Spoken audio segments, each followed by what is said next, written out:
Come on, really now, does an hour actually make that much of a difference? Wow.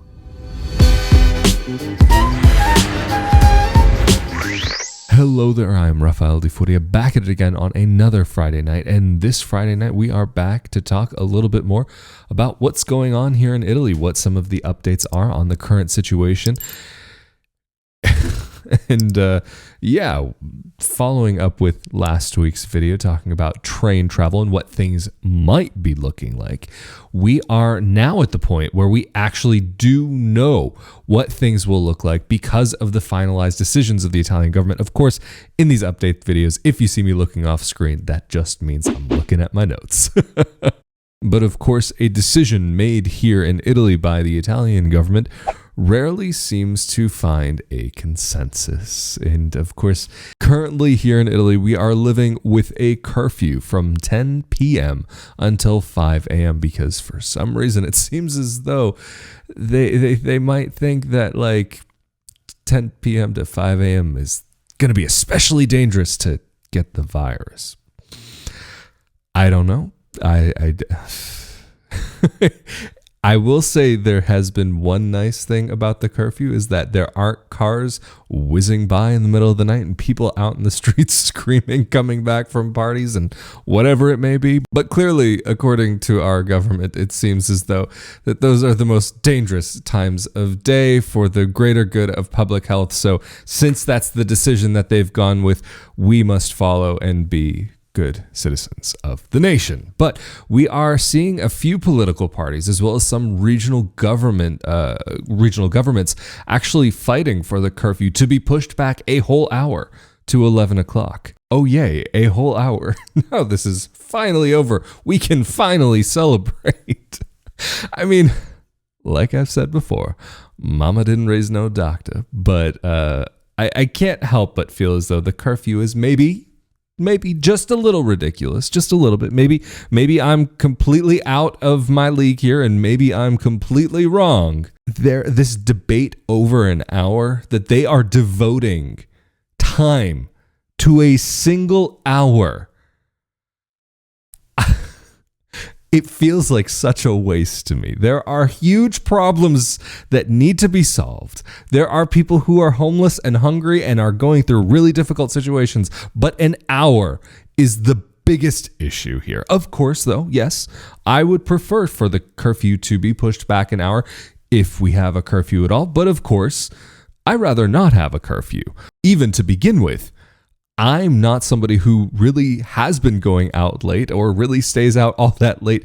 Usually, to begin with, I'm happy to be at home at night, but there's a difference between being home because of your own choice and being forced to be home by law. But like I was mentioning last week, is this just another Band-Aid that is trying to be put on to heal a broken bone? I can't help but wonder, at least just a little bit. And for those of you who've been through the Italian citizenship by descent process, you will have had a taste of Italian bureaucracy, just that little morsel. And once you live here, you actually see how regulated, like the very small aspects of life can be, just doing daily activities. I mean, okay, fine, it doesn't get in the way of everything, but especially in this past year plus, you really see how much this can come into regulate various aspects of your daily life. And before we get into the rest of the update, there is something that I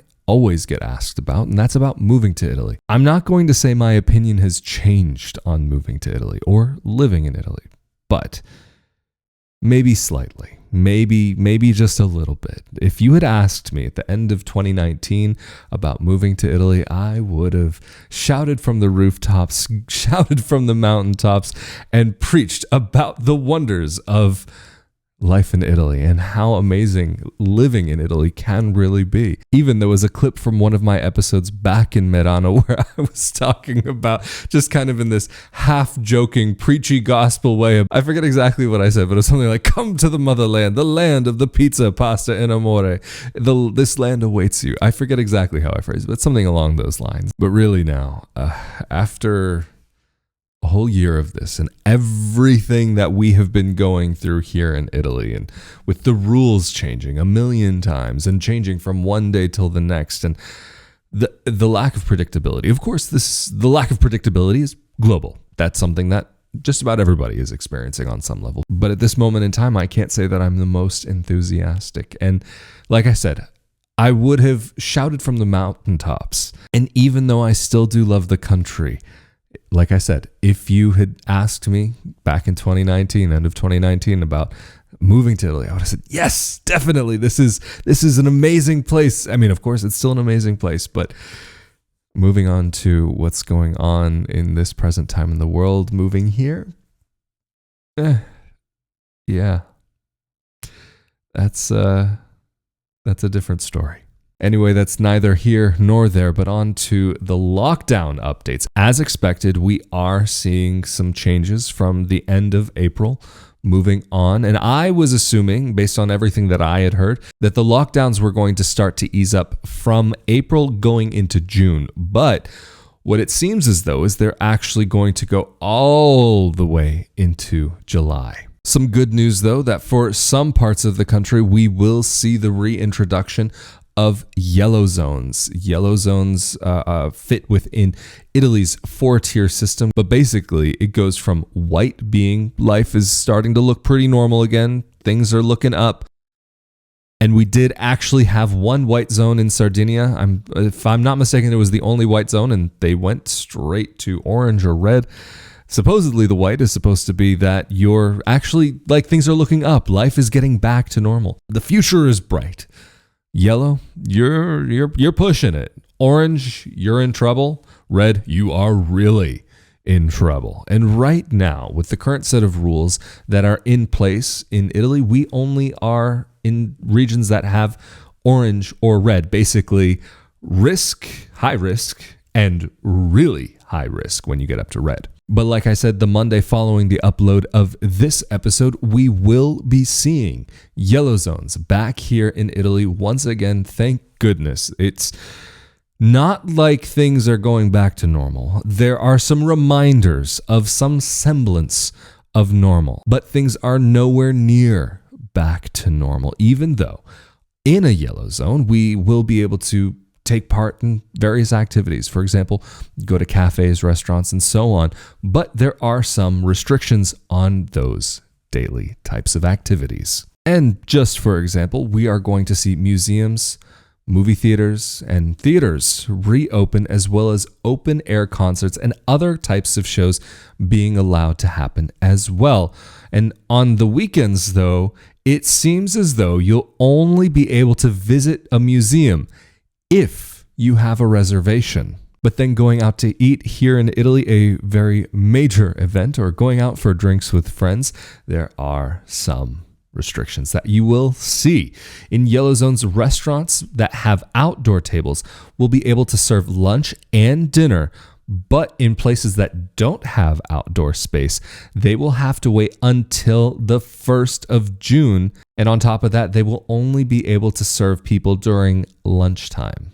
But knocking out dinner, this sounds like, is this the same as the curfew thing? Is this where between 10 p.m. and 5 a.m. things are extra dangerous, and at dinner time things are even more dangerous? I mean, I've got to say, some of these things, I understand the logic behind the dinner thing. That's when more people will be going out and more people will be able to have freedom to go to the restaurant because of work, for people who have been able to keep their work during this time. But between lunch and dinner, I mean, is dinner really that much more of a dangerous event?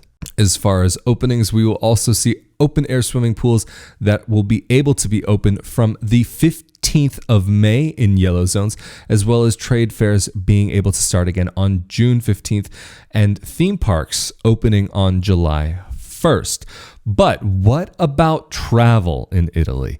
This is something where we still don't have an answer about travel to Italy from other parts of the world, at least for now. There's a lot of talk about travel within Europe, but I personally so far have not seen any confirmed information about travel to Italy from Europe. Definitely not travel from the United States to Italy. Even though there are these COVID-free or tested flights that are being tested for the time being, this is something that I wouldn't say it's time to start buying tickets quite yet. Because for the time being, for those of us who actually live here in Italy, when those of us who are in these yellow zones, we will be able to go from yellow zone to yellow zone, kind of like what we saw last year. But for travel that might include orange or red zones, like if you have to go to these places, it will be necessary to have what they are calling a green pass. And just talking about this pass, it will be possible for people to obtain who've had COVID or have been vaccinated, or people who have not had the shot but have tested negative for the virus within 48 hours of travel. So I can't help but wonder that it almost kind of sounds like that if you are going away for the weekend and have a test done on Thursday, and that would be for, say, your trip starting on Friday, would you have to be retested again before you could travel again, say if you were going to travel on like a Sunday or a Monday following that? Like, is that going to be a thing? That's something I haven't found a clear answer to yet for the time being. Of course, there are always going to be these details within these rules that are released that don't have great definitions. And this is something that we've seen, that even some rules from early on, that they still haven't been properly defined. It's kind of like we understand this is roughly how you're supposed to work around certain issues. I can't think of one off the top of my head, but it's definitely better now than how it was at the beginning, where so many fewer things were actually properly defined and things were just kind of being thrown out here and there willy-nilly. Although I guess I could say that things kind of feel like they might be still being thrown out there semi willy-nilly. But yeah, maybe that's just me here. Anyway, back to the green pass. According to the current rules, this pass will be valid for 6 months only, and they don't specify what needs to be done once this 6 months happens after your vaccination. So is this going to be based on a booster shot, or is this going to be based on the situation of the country as a whole? Like, again, going back to this thing, there are some points which haven't been defined, or at least don't seem to be defined. I haven't been able to find definitions of certain points as of yet. But they also have made it so that anybody who gives a false statement to obtain one of these passes illegally could actually risk jail time. And one thing that I can say that I am very grateful for, that this following Monday, here where I live in the Veneto region, the same region where you find Venice, we will be moving into a yellow zone. So that means that life will have some slight semblance of normal. Definitely not anywhere near, not in the same neighborhood, not in the same zip code, not in the same county, state, or country as near to normal, but hopefully moving in that right direction. And just like the region where I live in Veneto, some of the other possible candidates to become yellow zones seem to be Abruzzo, Emilia-Romagna, Friuli, Venezia Giulia, Lazio, Liguria, Lombardy, Marche, Molise, Piedmont, Umbria, and again, Veneto. For those of you who've been watching my videos for quite some time now, you'll maybe remember sometimes when I was maybe a little bit more positive in my videos, and I've definitely become jaded. I'm tired of going through all of this, and it's really, it's taxing. It takes a toll on you, and especially seeing friends and family in other parts of the world where the life is kind of moving in a semi-normal direction and things look almost normal. It's really unbelievable to be living here in Italy the way that we have been living, and under these lockdowns with these restrictions on life. And even, I mean, for example, there's so many places where I live in my little town where normally this just simple part of Italian life that is so quintessential to starting your day going for a coffee. I'm not a coffee drinker anymore, but it's something that I always enjoy to see. The coffee bars here, people going in for their morning coffee, standing around, chit-chatting with the person behind the bar or the other people there, the regulars, the local yokels. It's really such a beautiful thing to see. But a lot of the places where I live for the time being, Monday things will change, but the way that things have been working, at least for the past little while, since things started to open up slightly, people haven't even been able to go into the door of the cafe in some coffee bars. Some of them, they've had like a table at the front blocking the door from people actually being able to come in. Other places, they've only been able to do takeaway. You have to go inside and then take it back out. But it really is such a strange thing to see takeaway coffee here. This is very abnormal. You stand there with your little Italian coffee cup and you just sip it. Depending on, maybe you got a long day ahead of you. Maybe you just take that full on shot. I have seen people do that. I don't think I could ever, but everybody's got to do what they've got to do. And it's just really been so sad to see some of these quintessential little pieces of life here in Italy just not happening.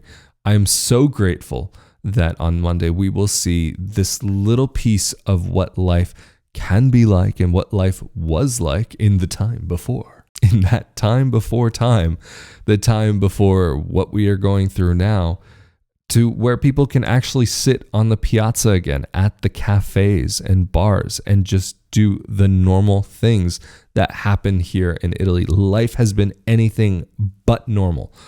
Yeah, there were some moments and some times during the summer last year that things were almost functioning normally, almost. But you still had sectioned off areas like I showed in a previous video last year, where going to one of the local street parties, if you wanted to go to the bar itself, you had to enter into the sectioned off area, and they were doing temperature tests right on the spot. And I'm sure many of you have experienced over the past year somebody taking your temperature with one of these little almost sidearm looking little things where it's just shining a little laser at your forehead, because that's totally normal. I mean, I definitely, like all of you, will be very happy when this is all past and when this is all over. But in the meantime, I've definitely become jaded. I've got a chip on my shoulder from all of this. Like I was saying earlier in this video, these days I have a little bit of a difficult time, I will admit, to understand why people are moving to Italy. I still love Italy. I'm grateful to call my home, but it's just one thing that I can't say that I understand, having been through what we've been through. And there are people who actually are coming to Italy and moving here, moving back to Italy, people who are citizens and so on, people who have maybe never lived in their whole life in Italy before, but they happen to have Italian citizenship. Maybe if you were born and raised here and your family is here and you have all of your connections, you have everybody here, I get it. But for a person who comes from abroad to want to move to Italy during this time, I will admit it's a little beyond me, but I look forward to the day that is something that I can say, hey, yeah, time to get back to everything normal, and time to just do what we do here, and to get back to shouting from the rooftops about the wonders of life in Italy. Anyway, thank you all so much for joining me again on another Friday night, and especially a huge thank you to those of you who help to make content like this on a monthly basis through Patreon, rafaeldifuria.com/Patreon, or patreon.com/rafaeldifuria.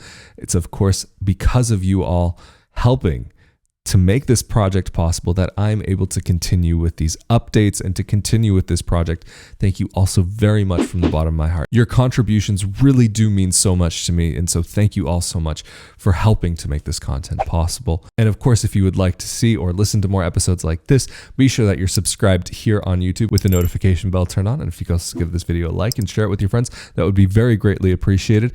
Or if you're on your favorite podcasting app, make sure that you're following and or subscribed. And especially if you're listening in on Apple Podcasts and you've been enjoying these episodes and maybe you found them helpful or entertaining, whatever it is, if these have helped you in any way or if you've enjoyed them, please be sure to leave that in a review and let me know. And really, thank you all again so much for joining me on another Friday night for this update here from Italy about what's going on, what's happening here. And I will see you all next time. Be sure that you stay safe and stay healthy. Later.